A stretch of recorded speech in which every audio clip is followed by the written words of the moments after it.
2008, a case report was published about a 53-year-old Filipino woman who was admitted to a hospital because their family members had reported that the patient was complaining that she was dead and had the odor of rotten fish. She also expressed a desire to go to the morgue so she could spend time with other dead people. During an interview taking place at the hospital, the patient said she was afraid of the paramedics as she believes they were trying to burn down the house at which she was living with her brother and her cousin. What happened to this woman, and why was she so convinced she was dead?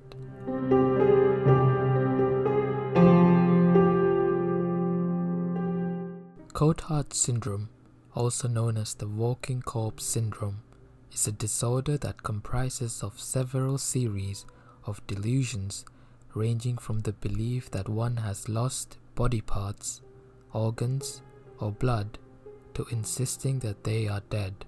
It is a rare condition seen mostly in patients with severe depression and was first described by Dr. Jules Cortard in 1882. Along with this patient, there are a handful of other people throughout history who have been reported to have had this syndrome. Some of these patients, including the 53-year-old Filipino woman, have recovered after treatment. Although medication does not seem to be effective, the symptoms of the patient appears to subside after electroconvulsive treatment.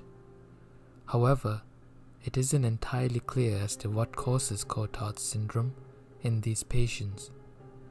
Peter Kinderman, a clinical psychologist, believes that the disorder may arise when the patient undergoes high amounts of confusion and distress, which leads to them not being able to recognize themselves anymore.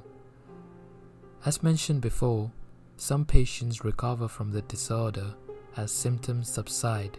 However, this isn't always the case, and the disorder can sometimes have deadly consequences. Such is the case of Mademoiselle X, who had no physical health issues, but her belief that her stomach had died led to her not eating at all. This then led to her dying of starvation before any treatment could be initiated. Another case of Cortard syndrome involves a Scottish man who had gotten into a motorcycle accident in 1996. Even though he recovered from the accident, he was convinced that he was dead. He even relocated to South Africa, but the heat only reassured him that he was not alive anymore and that he was in hell. Although strange and worrying, treatment being available for those afflicted with Cortard syndrome is great news. Scientists hope that with more research carried out around the topic, they will be able to uncover the considerable etiologic ambiguity surrounding this mysterious disease.